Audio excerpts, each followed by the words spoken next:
લોકસભાની ચૂંટણીમાં પ્રચારના પડઘમ શાંત થવાનો સમય એકદમ નજીક આવી ગયો છે. સાંજ સુધીમાં પડઘમ શાંત કરવા પડશે ત્યારે રાજકીય નેતાઓ, રાજકીય પક્ષો એડી ચોટીનું જોર પ્રચારમાં લગાવી રહ્યા છે. ગઈકાલે સાંજે અમરેલીમાં જ્યારે વિરજી ઠુમ્મર જેની ઠુમ્મર માટેની જાહેર સભા ગજવી રહ્યા હતા ત્યારે તેમણે ભારતીય જનતા પાર્ટીના ધારાસભ્ય મહેશ કસવાલા અને કૌશિક વેકરિયાને આડે હાથ લીધા હતા. જેની ઠુમ્મર અને ઠુમ્મર પરિવારના ચૂંટણી લડવા મામલે કસવાલાએ જે ટિપ્પણી કરી હતી તે બાબતે પણ વિરજી ઠુમ્મર બરોબરના વરસ્યા હતા. સાથે જ તેમણે કહ્યું, ડ્રગ મામલે કૌશિક જવાબ આપ અમરેલીની જનતાને. વિગતવાર વાત કરીએ કઈ પ્રકારે વરસી પડ્યા હતા વિરજી ઠુમ્મર અમરેલીમાં. નમસ્કાર, હું છું આપની સાથે તુષાર બસિયા. નવજીવન ન્યૂઝમાં આપનું સ્વાગત છે.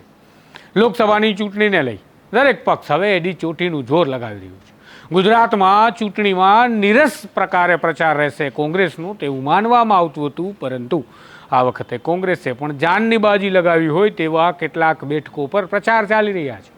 ગીર સોમનાથની બેઠક હોય, જામનગરની બેઠક હોય, કચ્છની બેઠક હોય કે પછી અમરેલીની હોય કે પછી રાજકોટમાં પરેશ ધાનાણી હોય કે પછી આણંદમાં અમિત ચાવડા, દરેક જગ્યા પર કોંગ્રેસ એડી ચોટીનું જોર લગાવવા લાગ્યું હોય તે પ્રકારના દ્રશ્યો સામે આવે છે. પણ વાત કરવી છે અમરેલી લોકસભા બેઠકમાં.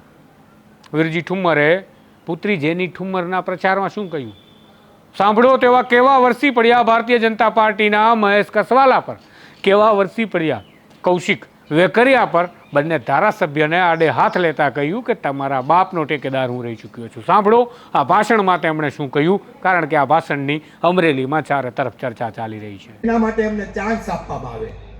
બીજા દિવસ ચાન્સ આપ્યો.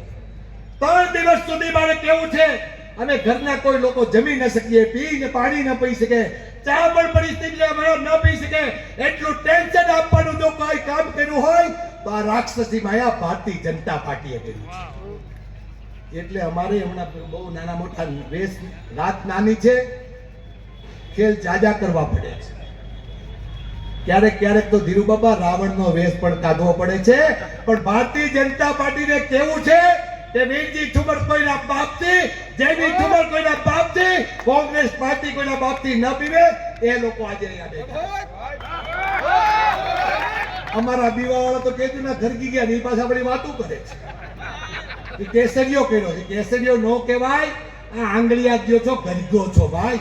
કોંગ્રેસ ના એને કહેવાય કે જે કોંગ્રેસ માટે શ્રીમતી સોનિયા ગાંધી, શ્રીમતી ઇન્દિરા ગાંધી, આ દેશને માટે બલિદાન આપનારા શ્રીમતી ઇન્દિરા ગાંધીનું પહેલું મંગળસૂત્ર આ દેશને અર્પણ કરનાર કોઈ હોય તો કોંગ્રેસ પાર્ટી છે. આ બધા મંગળસૂત્રની વાતો કરે છે.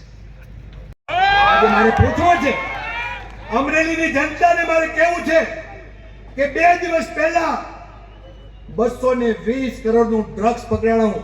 આ ડ્રગ્સમાં ભાગીદાર કોણ છે કૌશિક? અહીં અમરેલીની જનતાને જવાબ આપ. કસવાલા તું નકરો કહવાળો લઈ નીકળ્યો છે. તારી પાસે હળ નથી. રોજ તું જેની બેનના માટે પ્રશ્ન પૂછે છે. કસવાલા તારામાં તાકાત હોય, તારા બાપાનો હું ટેકેદાર છું. અને કે જેની બેનને એમ કહે છે કે ઠુમ્મર પરિવાર પ્રથમ વખત ચૂંટણી લડ્યા, એમના ધર્મપત્ની ચૂંટણી લડ્યા, હવે બેનબા આવ્યા છે અને આવતી વખતે જમાઈ આવવાના. પણ એને ખબર નથી જય શાહ અમારો ઠુમ્મરનો જમાઈ છે. એને કીધું હશે તો અમિત શાહને પૂછવામાં પૂછા તને ગાડી છે ભાઈ. જય શાહના ઘરમાં અમારા ચલાણાની ઠુમ્મરની દીકરી છે. અમારા જમાઈઓ તો આવી ગયા છે, પણ કહવાળા નકરો કહ લઈને નીકળવા. ખેડૂતોનો મોટો દુશ્મન હોય તો આ કહવાળો છે. આજે ખેડૂતોને ડીએપી મળતું નથી અને એને જેની બેન દેખાય. જેની બેન એક દીકરી છે. જેની બેન નું ફોર્મ રદ કરવા માટે આકાશ પાતાળ એક કર્યું. જલ્દી જેની બેન નું ફોર્મ રદ કરો, જેની બેન નું ફોર્મ રદ કરો. બહેનોની વાતો કરવાની અને બહેનો માટેની જ્યારે રાહત આપવાની વાત થાય, કમસે કમ એની સામે વાંધો ન લીધો હોત તો વિરજી ઠુમ્મરે કેવું નહોતું.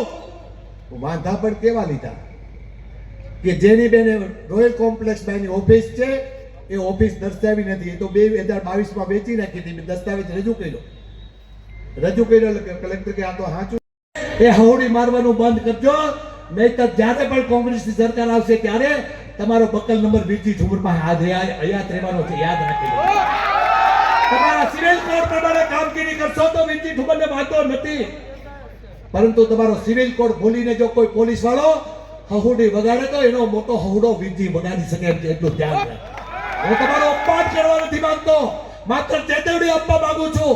કેટલા ભારતીય જનતા પાર્ટીના કાર્યકર્તાને પકડ્યા.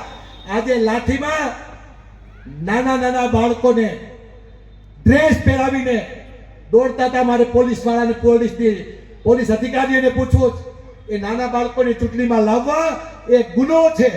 કેટલા ઉપર કેસ થયા અને જેની ઉપર 4 કેસ તો દાખલ કરી દીધા છે. અરે આ વીરજી ઠુમ્મરની દીકરી છે, કદાચ મારી ઉપર 35 કેસ હાલતા હશે, એની ઉપર 100 કેસ હાલે તો અમારે આખું કોંગ્રેસ જેનીબેન ઠુમ્મરની સાથે છે, સુપ્રીમ કોર્ટ અમારી સાથે છે, હાઈકોર્ટ પણ અમારી સાથે છે અને ન્યાય કોર્ટ ઉપર અમને ભરોસો છે. એ ન્યાય કોર્ટમાંથી અમે ક્યારે હલબલવાના નથી. એ જ અપેક્ષા સાથે સિવિલ કોર્ટ પ્રમાણે જો પોલીસ કામગીરી કરશે તો હું સેલ્યુટ કરીશ. જેનીબેનનું ફોર્મ માન્ય રાખ્યું એટલે બંધારણનું રક્ષણ કર્યું છે. 40 વર્ષમાં કોઈ અધિકારીઓને મેં સેલ્યુટ કર્યું હોય તો વાસ્તવિકથી પહેલી વખત ટીવીમાં મેં બંધારણનું રક્ષણ કરવા માટે અધિકારીઓ ચૂંટણી કરી રહ્યા છે અને સેલ્યુટ કરી છે. અમે સેલ્યુટ પણ કરી શકીએ છીએ અને પછી સસ્પેન્ડ ને ડિસમિસ પણ કરી શકીએ. એ યાદ રાખીને આપણે બધે જય હિન્દ જય ગરવી. આજે મારી વચ્ચે વાતો કરનારા લોકો ઘણી બધી વાતો કરશે. હું એના ઇતિહાસ લઈને આવ્યો છું. જેનીબેનનું ફોર્મ રદ કરવા માટે તે વાતો કરતા હતા. ભારતીય જનતા પાર્ટીના ઉમેદવાર ભાઈ શ્રી ભરત મનુ સુતરિયા એક ડિફોલ્ટર અને દેવાલિયો જાહેર થઈ ચૂક્યો છે. મારી હાથે વાંચ્યા એમણે લીધેલી લોન, એમણે બનાવેલું જીન અને જીનના 7,06,46,000 રૂપિયા 8મી ઓગસ્ટ 2009માં વસૂલ કરવા માટે એની જમીન અને એના ઘરની જપ્તી લીધી હતી, એની ભેંસની પણ જપ્તી લીધી હતી. પરંતુ કલેક્ટરની આ જપ્તી લેવા માટેનું જેનો આંદોલન જેને વડાપ્રધાને કે ઓર્ડર કર્યો એમને રોકી દેવામાં આવ્યો અને માત્ર 3,75,00,000 રૂપિયા જેવા બેંક ઓફ બરોડાના ડૂબાવી અને આ માણસ દેવાળીઓ હતો. મને કહ્યું ભારતીય જનતા પાર્ટીએ કે અમે જેનીબેનનો ફોર્મનો વિરોધ કરીએ છીએ, તમે વિરોધ કરો. મેં કીધું મારે વિરોધ નથી કરવું, મેં મારા પત્રમાં લખ્યું છે કે હું કલેક્ટરશ્રી તમને જાણ કરી રહ્યો છું, હું ઉમેદવારનું ફોર્મ રદ કરવા માટે કહેતો નથી. જો કીધું હોત તો પોપટ તો પાંજરે પુરાઈ જવાનો હતો, કોઈ બીજું કોક આવવાનું હતું, એટલે મેં કીધું. બરોડા બેંકને બીજો પત્ર લખો કે બેંક ઓફ બરોડા તમે આપેલી આ લોન, કેટલી લોન માંડવાળ કરી છે, અમરેલીની જનતાને જાણવાનો અધિકાર છે. તમે આ મને વિગત આપો. બરોડા બેંક પણ આજે વિગત આપી શકતી નથી. સ્ટેટ બેંકના ઇલેક્ટ્રો ફંડની જો પણ વિગત ના આપી શકતા હોય તો બરોડા બેંકને શેનું દબાણ છે મને ખબર નથી. ગરીબ લોકોના કરોડો રૂપિયા ડૂબાવી દેનાર વ્યક્તિ આજે આપણી પાસે ચૂંટણી લડવા નીકળી. શબ્દો કાઢનારા મારે તમારી વિશે શબ્દો નથી કાઢવા, નહીં તો તમને સૂવું પણ નહીં આવડે, સૂતા પણ તમારી ઊંઘ રાતે ઝબકી જાશો. એ ઝબકાડવા નથી. મેં એમને કહ્યું જ કે તમે 5 વખત જેનીબેનની વિશે ખરાબ બોલ્યા છે, હજુ તમને 2 વખતની તક આપું છું અને પછી જો તમે બોલશો તો તમારી માનું છઠ્ઠીનું ધાવણ પણ. આજે અમરેલીમાં દારૂ એટલો બધો વેચાઈ રહ્યો છે, એ દારૂના હપ્તા ક્યાં જઈ રહ્યા છે એ તો કૌશિક આપ જવાબ. આજે રેતીમાં કરોડો રૂપિયાના કૌભાંડ થઈ રહ્યા છે. એ કરોડો રૂપિયાના રેતીને રોયલ્ટીના પૈસા કોની પાસે જઈ રહ્યા છે એ કૌશિક આયા જવાબ આપ. અમરેલી જનતા તને ચખી રહી છે. નકરું ઇન્સર્ટ દઈને ઝટ દઈને ભાગવા તું ભાઈ. માત્ર ખોટી વાતો કરીને ભારતીય જનતા પાર્ટીને તમે પૂરા કરી દેવા માટે નીકળી શક્યા છો. તમારા તમામ આગેવાનોને પૂરા કરવા નીકળી રહ્યા છે. પણ આ એ કોંગ્રેસ છે જેને દેશ માટે બલિદાન આપ્યા છે, એનો લોહી અમારા શરીરમાં વહી રહી છે. તમારી કોઈની તાકાત નથી અમને પૂરા કરવા માટેની. આવતી 7મી તારીખે બીજા નંબરનું બટન જેનીબેન ઠુમરનું જે છે એ બટન દબાવીને તમારે મતદાન કરવાનું છે. વૈષ્ણવજન તો તેને કહીએ જે પીડ પરાઈ જાના.